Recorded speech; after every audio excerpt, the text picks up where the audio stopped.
السلام عليكم ورحمة الله وبركاته. إن الحمد لله نحمده ونستعينه ونستغفره ونعوذ بالله من شرور أنفسنا ومن سيئات أعمالنا. من يهده الله فلا مضل له ومن يضلله فلا هادي له وأشهد أن لا إله إلا الله وأشهد أن محمدا عبده ورسوله. أما بعد فإن خير الحديث كتاب الله وخير الهدي هدي محمد صلى الله عليه وسلم وشر الأمور محدثاتها وكل محدثة بدعة وكل بدعة ضلالة وكل ضلالة في النار. أعوذ بالله من الشيطان الرجيم. بسم الله الرحمن الرحيم. ما يفعل الله بعذابكم إن شكرتم وآمنتم وكان الله شاكرا عليما. حاضرین اجلاس، بزرگان دین، دینی و ملی عزیزوں، نوجوان بھائیوں اور پردہ نشین اسلامی خواتین، تعریف و توصیف اللہ رب العالمین کے لیے جو ہم سب کا خالق ہے، مالک ہے اور تنہا پالنہار ہے. اس کے بعد درود و سلام ہو بالعموم تمام انبیاء پر، بالخصوص آخری نبی محمد عربی صلی اللہ علیہ وسلم پر.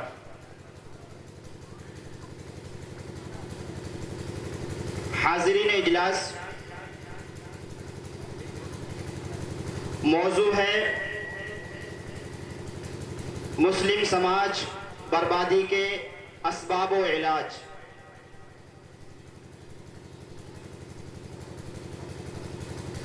ہم مسلم کسی دور میں اور کسی زمانے میں شاہی زندگی گزارا کرتے تھے، عزتوں والی زندگی تھی اور اللہ رب العالمین نے وقار سے نوازا تھا. لیکن موضوع کو دیکھ کر کے اور حالات پر نظر ڈالنے کے بعد معلوم ہوتا ہے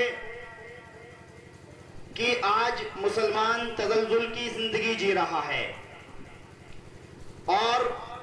پریشانیوں کا سامنا ہے. انسان جب صبح کرتا ہے ایک نئی پریشانی اس کے سامنے ہوتی ہے. لہذا ہمیں غور کرنا چاہیے. اگر اللہ رب العالمین نے ہمیں عزت اور وقار کی زندگی دی تھی اور اللہ رب العالمین کیوں وقار سے نہ نوازے، جبکہ اللہ رب العالمین نے نبی اکرم صلی اللہ علیہ وسلم کا امتی قرار دیا ہے اور دنیا کی تمام امتوں میں سب سے بہترین امت قرار دیا ہے. رب کریم قرآن مجید میں ارشاد فرماتا ہے: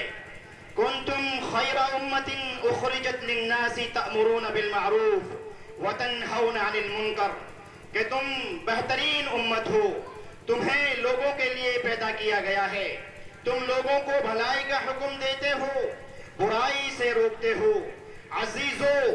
ایک دنیا کی بہترین امت اور تمام انبیاء میں سب سے افضل و اعلیٰ مرتبہ رکھنے والے نبی اکرم صلی اللہ علیہ وسلم کے امتی ہونے کے بعد آج اگر مسلمان تزلزل کی زندگی گزار رہا ہے، آج پریشانیوں بھری زندگی گزار رہا ہے، تو معلوم ہوتا ہے اس مسلمان نے کچھ کوتاہیاں کی ہوں گی، کچھ کمی کی ہوں گی. نہیں تو اللہ رب العالمین قرآن مجید میں ارشاد فرماتا ہے، سورہ نساء کی آیت کریمہ، اللہ رب العالمین آیت نمبر 147 میں ارشاد فرماتا ہے اور کہتا ہے: ما يفعل الله بعذابكم ان شکرتم وآمنتم. اللہ رب العالمین کیا کرے گا تمہیں عذاب دے کر کے. ایک سوال کرتا ہے اللہ رب العالمین اور پوچھتا ہے، کہتا ہے کہ تمہیں اللہ رب العالمین عذاب میں ملوث کر کے، عذاب دے کر کے، پریشانیوں میں ملوث کر کے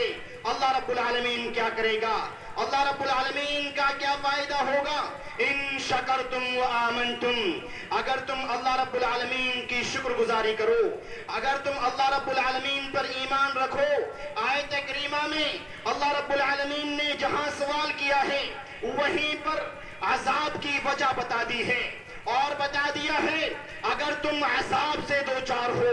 اگر پریشانیاں تمہارے پاس آ رہی ہیں، اس کی ایک وجہ یہ بھی ہو سکتی ہے، یہ آیت کریمہ کے تحت یہ ایک وجہ ہے کہ تمہارے ایمان میں کمی آئی ہے، تمہارے ان شکرتم و آمنتم اللہ رب العالمین کا شکریہ ادا کرنے میں، اس کے احسان مند ہونے میں، شکر گزار ہونے میں تم نے کمیاں کی ہیں. عزیزو، ان کمیوں پر غور کرنا ہوگا، نہیں تو اللہ رب العالمین ارشاد فرماتا ہے اور کہتا ہے ان اللہ لا یغیر ما بقوم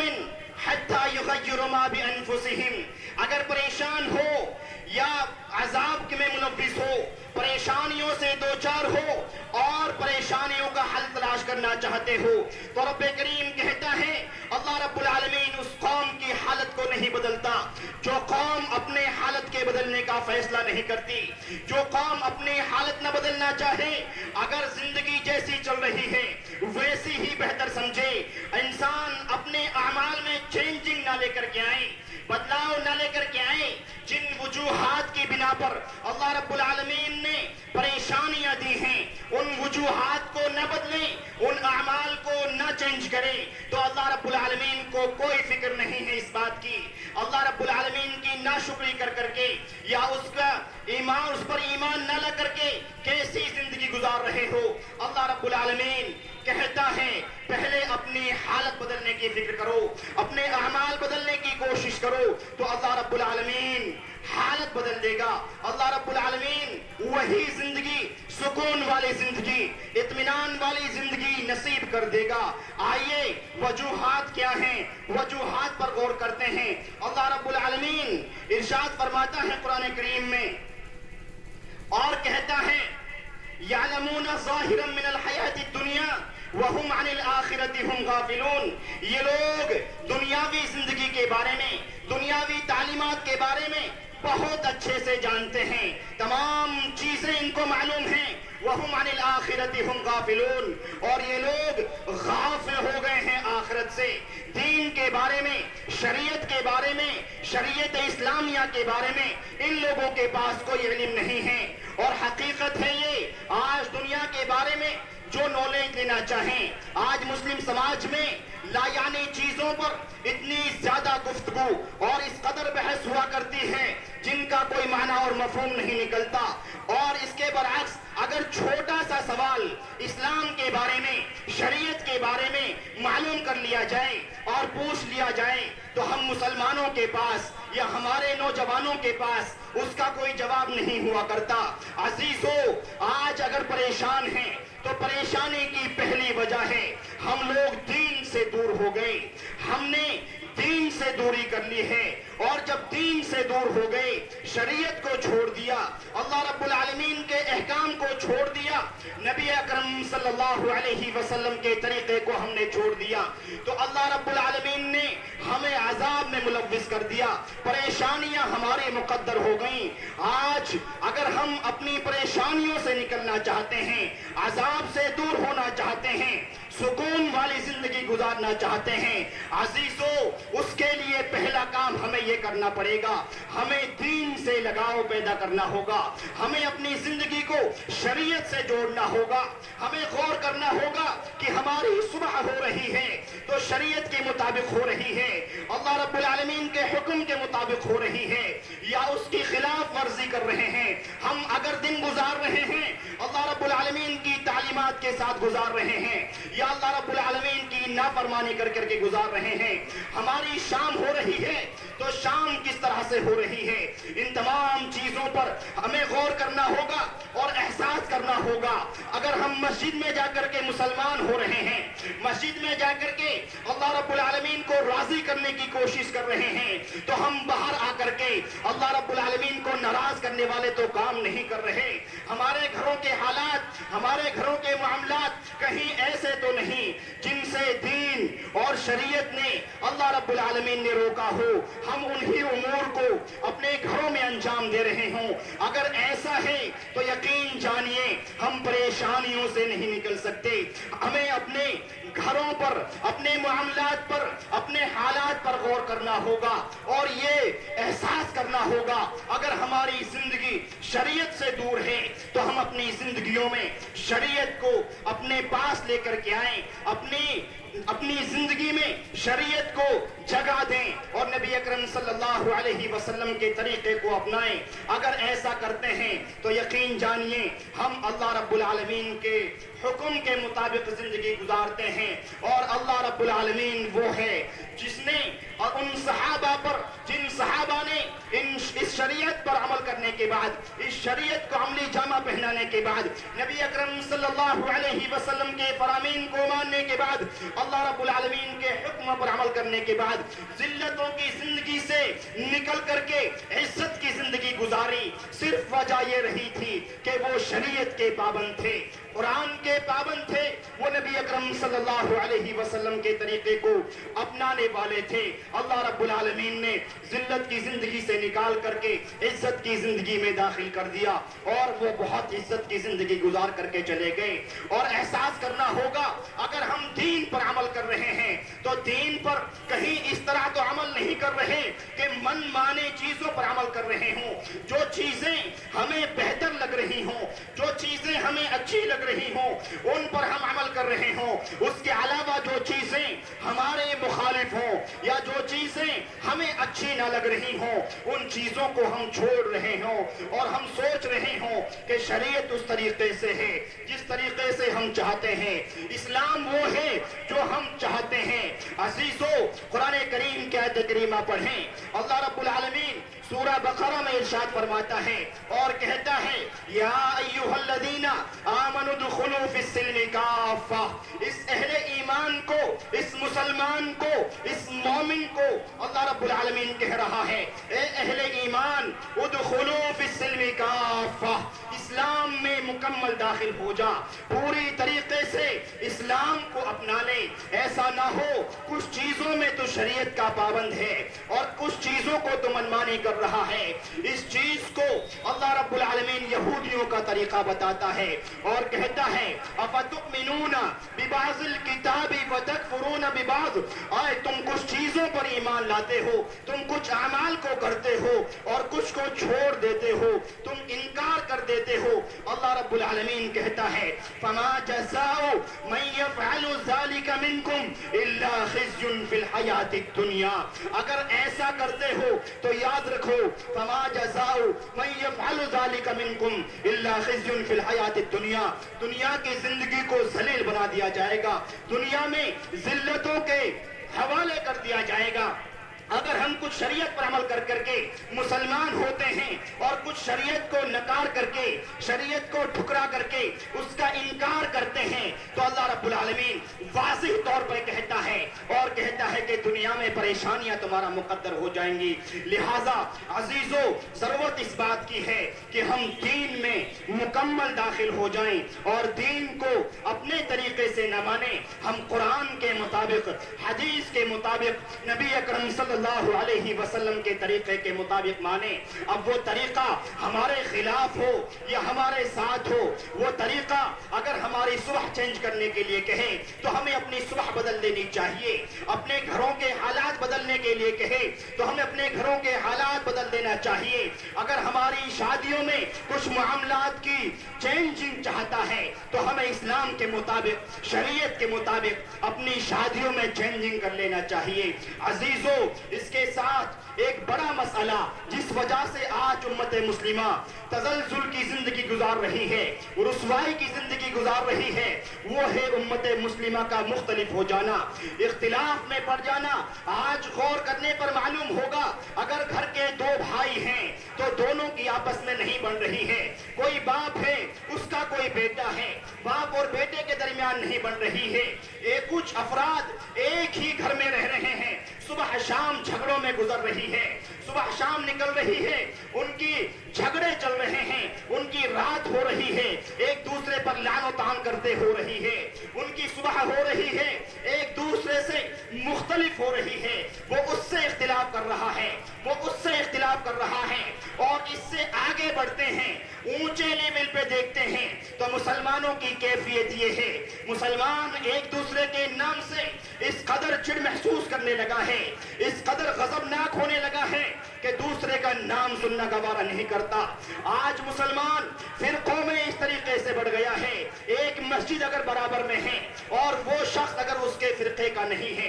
اس کے مسلک کا نہیں ہے، تو وہاں جانا تو دور کی بات، ان کو آنا تک لوگ گوارا نہیں کرتے۔ اور ان تمام چیزوں میں مسلمان اس قدر آگے بڑھ گیا ہے۔ عزیزو، اگر ایک شخص پریشان ہے تو جہاں دوسرے کو پریشان ہونا چاہیے وہیں پہ دوسرا شخص خوشی مناتا ہے اور کہتا ہے اس کے ساتھ ایسا ہی ہونا چاہیے تھا۔ ہم غور کریں، جب ہم مسلمان ہیں اور مسلمانوں کو ایک پلیٹ فارم پر رہنا چاہیے، ہم گھروں میں مختلف ہوئے، ہم سماج میں مختلف ہوئے، ہم اونچی لیول پہ چلے تو ہم گاؤں کے معاملے میں مختلف ہوئے، اس سے آگے بڑھے مسلکی اعتبار سے مختلف ہوئے، تمام طریقوں سے مختلف ہوتے نظر آئے، اور جب یہ اختلاف ہمارے درمیان آیا تو اختلاف نے ہمیں تزلزل اور رسوائی کی زندگی گزارنے پر مجبور کر دیا۔ اللہ رب العالمین قرآن مجید میں کہتا ہے وَاعْتَصِمُوا بِحَبْلِ اللَّهِ جَمِيعًا وَلَا تَفَرَّقُوا، تم اللہ کی رسی کو مضبوطی سے تھام لو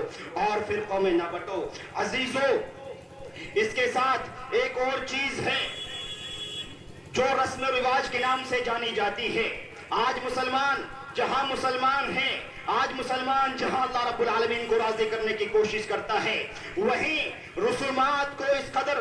زیادہ کر رہا ہے کہ اس کی صبح و شام، اس کے گھر کے ہر فنکشن، اس کے گھر کے ہر پروگرام شریعت سے بہت دور تک ان کا کوئی واسطہ نہیں ہوتا، ان کا کوئی رابطہ نہیں ہوتا۔ جن رسومات کو ختم کرنے کے لیے اللہ رب العالمین نے نبی اکرم صلی اللہ علیہ وسلم کی بعثت کا ایک مقصد بتایا ہے، آج مسلمان اسی نبی کا امتی ہونے کے بعد، اسی نبی کا نام لیوا ہونے کے بعد اس نبی کے نام پہ نہ جانے کیسی کیسی رسومات کر رہا ہے، اور اللہ کے نبی صلی اللہ علیہ وسلم کی تعلیمات کو فراموش کر کے اور نہ جانے کون کون سی رسومات کر رہا ہے، جبکہ اللہ رب العالمین قرآن مجید میں کہتا ہے وَيَضَعُ عَنْهُمْ إِصْرَهُمْ وَالْأَغْلَالَ الَّتِي كَانَتْ عَلَيْهِمْ۔ نبی اکرم صلی اللہ علیہ وسلم کی بعثت کا ایک مقصد یہ بھی تھا کہ جو لوگ رسومات میں پڑے ہوئے ہیں، جن لوگوں کے گلوں میں رسومات کے توق پڑے ہوئے ہیں، ان کے گلوں سے رسومات کے توق کو نکال دیا جائے۔ اے مسلمان، غور کر اپنے معاملات پر، ہم کس قدر رسومات میں ہیں، ہماری شادیاں ہو رہی ہیں، شادیاں کس طریقے سے ہم دین کے نام پہ کر رہے ہیں، ہم کس طریقے سے دین کو دین سمجھ کر رہے ہیں، یا شادی کو صرف ہم نے ایسی چیز سمجھ لیا ہے جس طریقے سے چاہیں کریں۔ اسلام نے ہمیں شادی کے بارے میں کوئی تعلیم نہیں دی، ایسا ہرگز نہیں ہے۔ اگر غور کریں تو معلوم ہوگا اسلام کہتا ہے ہم اپنے نکاحوں کو آسان بنائیں۔ عزیزو، اس کے علاوہ اور بھی ہم نہ جانے کیسی کیسی رسومات کرتے ہیں، لہذا ہم کوئی بھی عمل کرنے سے پہلے اس چیز کو ضرور جان لیں، اس چیز کو ضرور پرکھ لیں کہ ہم یہ چیز اگر کر رہے ہیں تو شریعت ہمیں اس چیز کی اجازت دیتی ہے یا نہیں، یا ہم رسول اللہ صلی اللہ علیہ وسلم کی مخالفت کر کے اللہ رب العالمین کے احکام کو ٹھکرا کر کے ہم اللہ رب العالمین سے اور یہ کہہ رہے ہیں کہ اللہ تجھے جو کرنا ہے کر، ہماری زندگیاں جیسی چل رہی ہیں چلیں، ہمیں تو وہ کرنا ہے جو ہم کر رہے ہیں، ہم اپنے معاملات سے بالکل پیچھے نہیں ہٹ سکتے۔ عزیزو، اگر ایسا ہے تو میں کہوں گا اس چیز کو ہم یہ نہ دیکھیں کہ پریشان ہیں، ہم پریشان اپنے گاؤں لیول پر ہیں، اپنے بستی کے لیول پر ہیں، یا اور اونچے جا کر کے دیکھیں تو اپنے علاقائی لیول پہ ہیں، یا اس سے اور آگے بڑھ کر کے دیکھیں تو اپنے ملک کے اعتبار سے ہیں، یا اس سے اور آگے بڑھ جائیے، پوری دنیا پر نظر ڈال لیجئے، ابھی شاید ہم بہت سکون سے جی رہے ہیں۔ اگر ہم اللہ اور اس کے رسول کی مخالفت کرتے رہے اور ایسے ہی منمانی کرتے رہے اور رسومات کو کرتے رہے، ہم نے اپنے معاملات کو شریعت کے مطابق نہ ڈھالا تو یقین جانیے اور نہ جانے کیسی کیسی پریشانیاں، کیسی کیسی دشواریاں ہمارے پاس آئیں گی۔ اور اگر رسول کی مخالفت کرتے ہیں تو یہ بات ہمیں یاد رکھنی چاہیے۔ اللہ رب العالمین قرآن مجید میں کہتا ہے فَلْيَحْذَرِ الَّذِينَ يُخَالِفُونَ عَنْ أَمْرِهِ أَن تُصِيبَهُمْ فِتْنَةٌ أَوْ يُصِيبَهُمْ عَذَابٌ أَلِيمٌ۔ جو لوگ رسول اللہ صلی اللہ علیہ وسلم کے حکم کی مخالفت کرتے ہیں، یخالفون عن امرہ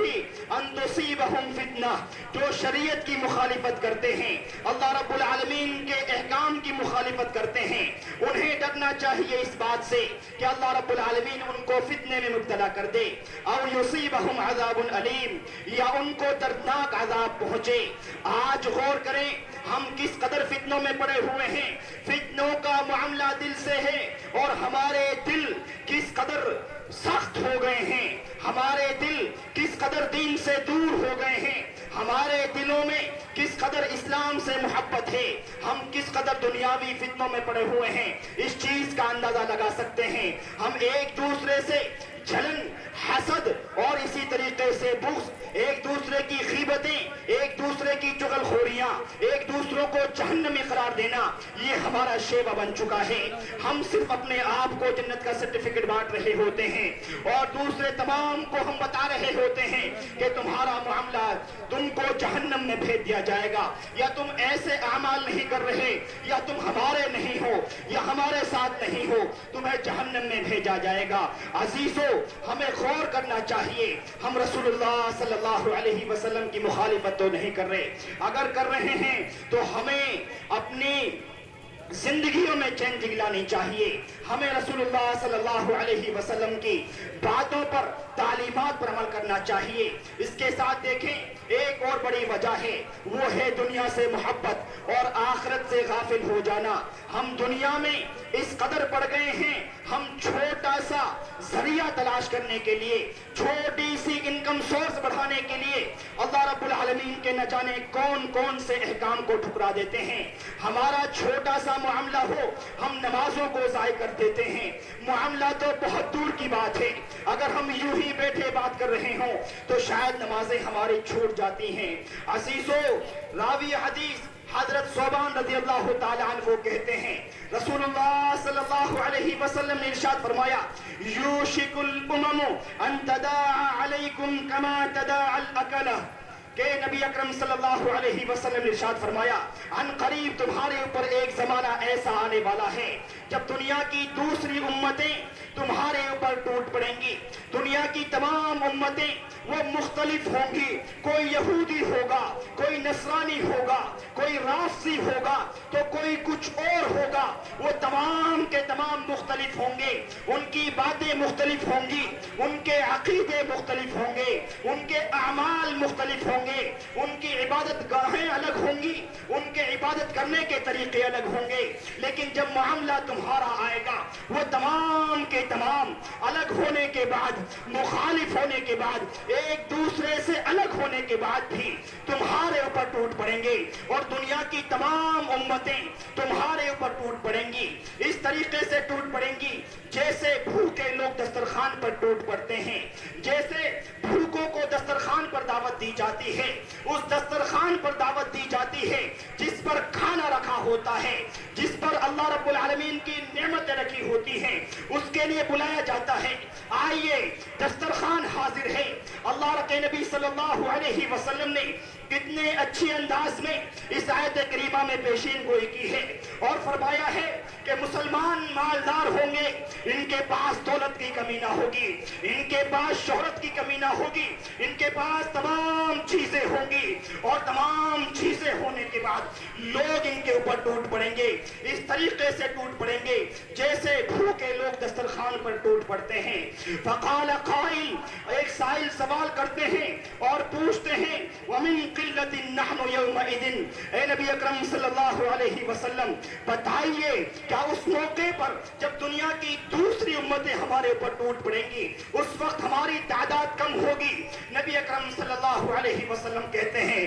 بل انتم کثیر، بلکہ تمہاری تعداد زیادہ ہوگی. اے اہل اسلام، اے مسلمانوں کی جماعت، غور کر اور ہوش کے ناخن لے اور پوچھ اپنے آپ سے کہ آج مسلمانوں کی تعداد اس دنیا میں کم ہے؟ ہرگز ایسا نہیں ہے، بلکہ آپ اگر سرچ کریں گے، اگر آپ دیکھیں گے تو معلوم ہوگا تقریباً دنیا کا ہر چوتھا شخص مسلمان ہے، تقریباً دنیا کا ہر چوتھا آدمی مسلمان ہے. اگر تعداد اس قدر ہے تو مسلمان کم نہیں ہیں، لیکن جہاں دیکھو وہاں مسلمانوں کے خون کے پیاسے بیٹھے ہیں، وہاں مسلمانوں کو گری نظر سے دیکھا جا رہا ہے، وہاں مسلمانوں کو پریشان کرنے کی کوشش کی جا رہی ہے. نبی اکرم صلی اللہ علیہ وسلم فرما رہے ہیں اور کہہ رہے ہیں بل انتم کثیر، بلکہ تم زیادہ ہوگے، تمہاری تعداد زیادہ ہو جائے گی. ولکنکم غصاء کغصاء،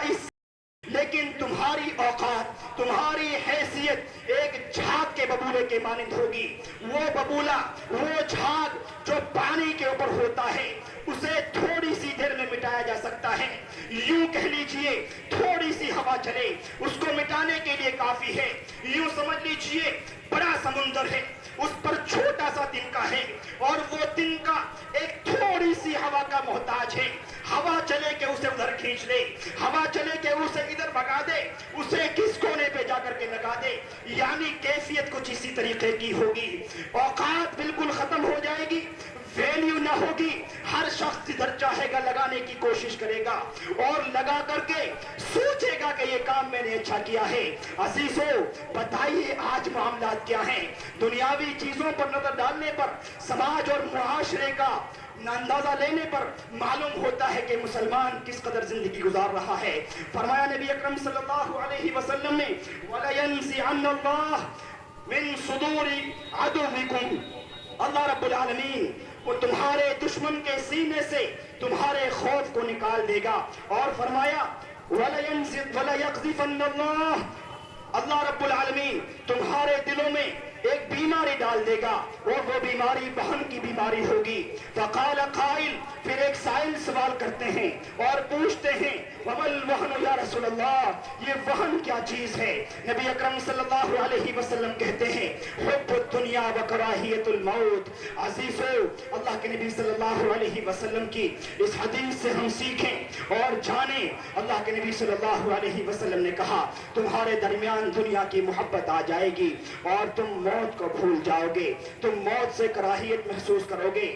آج ہر انسان دنیا کمانے میں لگا ہوا ہے، اس کا موت سے کوئی رابطہ نہیں ہے. ایک نوجوان اگرچہ صبح کے وقت اپنے گھر سے نکلے اور چھوٹے سے ایکسیڈنٹ میں اس کی موت آ جائے، ایک انسان ابھی آخری سانس لے رہا ہے، اس کی آخری سانس ہونے کے ساتھ بھی اس کی کوشش یہ ہے کہ میری اولاد اور آگے نکل جائے. انسان بڑھاپے کی عمر کو پہنچ رہا ہے، عمر 60 70 80 ہو رہی ہے، لیکن دین سے لگاؤ دور دور تک نظر نہیں آ رہا. عزیزو اور بھی کئی ساری وجوہات ہو سکتی ہیں. دین سے دوری، تعلیم سے دوری، تعلیم میں کم ہونا اور تعلیم میں اعلی مقام نہ ہونا، یہ بھی ایک وجہ ہو سکتی ہے. اور بھی کئی وجوہات ہیں، وقت اس چیز کی اجازت نہیں دیتا میں بتانا چاہوں. اور بھی کئی ساری وجوہات ہیں. ہم تعلیم کے معاملے میں اپنے آپ پر غور کریں، ہم مسلمان کس قدر پڑھے لکھے ہیں. دنیاوی معاملات میں دیکھیں، دنیا کی تعلیم کو دیکھیں